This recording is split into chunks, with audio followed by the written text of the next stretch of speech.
October 29th, 1929. New York City. The stock pages of a newspaper are found covering a man's body inside a Kansas City club. His name was John Schwitzgebel. He had just watched everything he owned vanish in the space of a single trading day. He was not alone.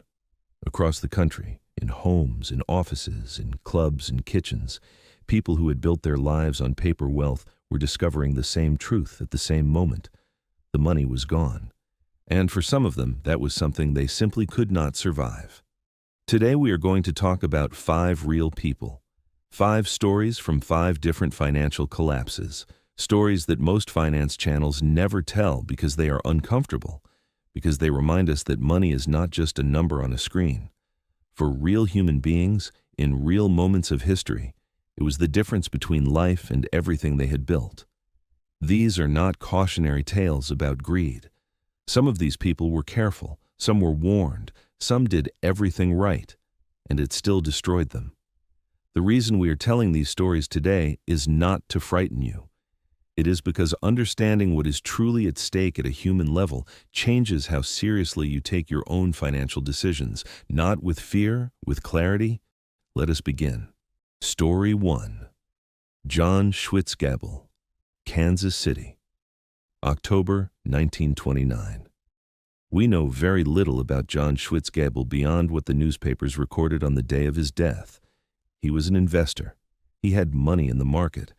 And on Black Tuesday, October 29th, 1929, as the New York Stock Exchange collapsed in the most catastrophic single-day sell-off in American history, he lost it. The details are sparse. The newspapers of the time reported that he was found inside a club in Kansas City. When his body was found, the stock pages of the newspaper were still covering him. Whether that was intentional or not, history does not record. But the image stays with you. Over 16 million shares were sold that day, each one cheaper than the last. Approximately $50 billion in value, in 1929 dollars, evaporated in days. People did not jump from windows by the dozens, as the legend suggests, but they did die, quietly, one by one, in kitchens and offices and clubs across America. What made 1929 different from ordinary financial loss was the speed. The market had climbed for a decade. Millions of Americans had borrowed money to invest, convinced the rise would never stop. When it stopped, it did not just stop, it reversed completely, and it took everything borrowed along with it. The lesson here is not that investing is dangerous. The lesson is that leverage, borrowing money to invest, transforms a loss into a catastrophe. When you invest your own money and it falls 50%, you have lost half. When you borrow to invest and it falls 50%, you have lost everything, and you still owe the debt. John Schwitzgebel is a name almost nobody knows, but his story is repeated in quieter ways in every financial crisis that follows. Story 2. Hulda Borowski, New York City, November 1929. Hulda Borowski was not a speculator. She was not a wealthy investor chasing quick returns. She was a clerk. She had worked for 28 years at a brokerage firm on Wall Street. 28 years of her life given to a system that was now in free fall. On November 7th, 1929, 2 weeks after the crash, she walked to the roof of the 40-story Equitable building in New York and jumped. The New York Times reported that her employers said she had been near exhaustion from overwork as a result of the recent trading frenzy. She was not a victim of her own financial decisions. She was a victim of the system's collapse. The crash had not taken her savings. It had taken her completely. This story matters because it reminds us that financial crises do not only damage the people who participated in the speculation, they damage everyone around it, the employees, the administrators, the ordinary workers who simply showed up every day and tried to do their jobs well. When markets collapse, the human cost radiates outward far beyond the trading floor. Jobs disappear. Mental health deteriorates. The pressure of working inside a broken system, of watching chaos consume the place you have devoted your working life to, carries its own weight. Hulda Borowski worked for 28 years. She deserved better than the end she received, and her story deserves to be remembered alongside the names of the bankers and the investors and the speculators, because she was there too. Story 3. Jesse Livermore, New York, 1940. Jesse Livermore was once the most famous speculator in American history. At his peak in 1929, he had made approximately $100 million by shorting the market, betting that it would fall, while everyone else was convinced it would rise forever. He was right. He became one of the wealthiest men in America almost overnight. And then, he lost it all. Not once. 3 times. Jesse Livermore went bankrupt 3 separate times over the course of his career. Each time he rebuilt, each time he climbed back. He wrote a book about his methods. He became a legend. But the final collapse was different. By 1934, he had lost his entire fortune again. The man who had correctly predicted the greatest crash in history could not protect himself from the slow erosion that followed. He spent years trying to rebuild. The money did not come back. On November 28, 1940, Jesse Livermore walked into the cloakroom of the Sherry Netherland Hotel in New York City and took his own life. He left a note for his wife.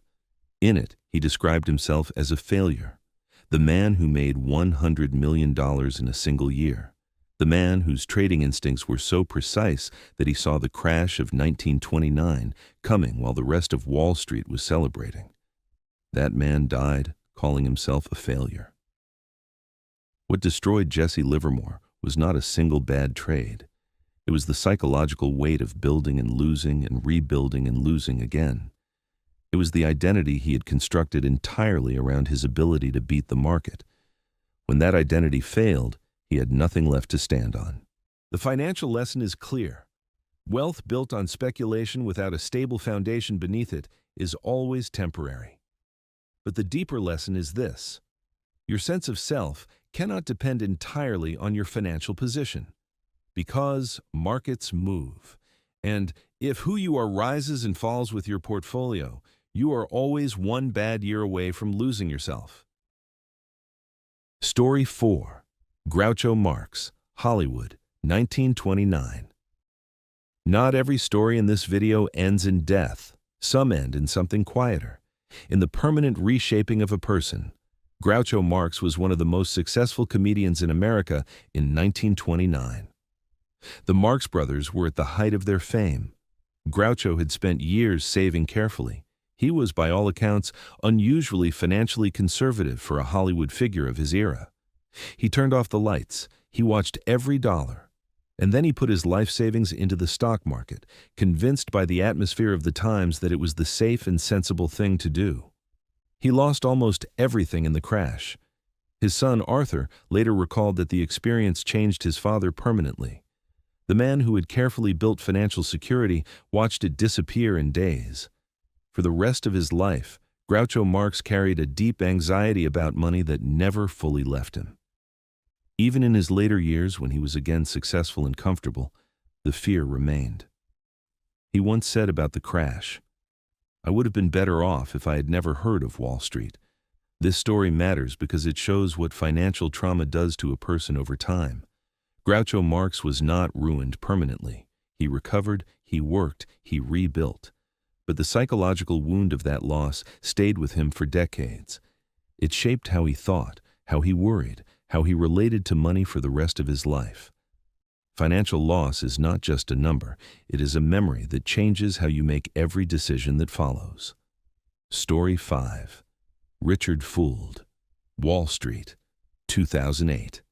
Richard Fuld was the CEO of Lehman Brothers, the 4th largest investment bank in the United States. He had run the firm for 14 years. Under his leadership, Lehman had become a Wall Street giant, aggressive and profitable, betting heavily on the American housing market.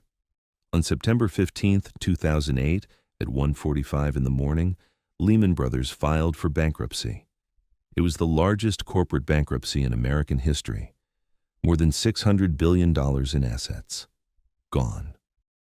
Richard Fuld did not die, but the man who walked out of that collapse was not the same man who had walked in.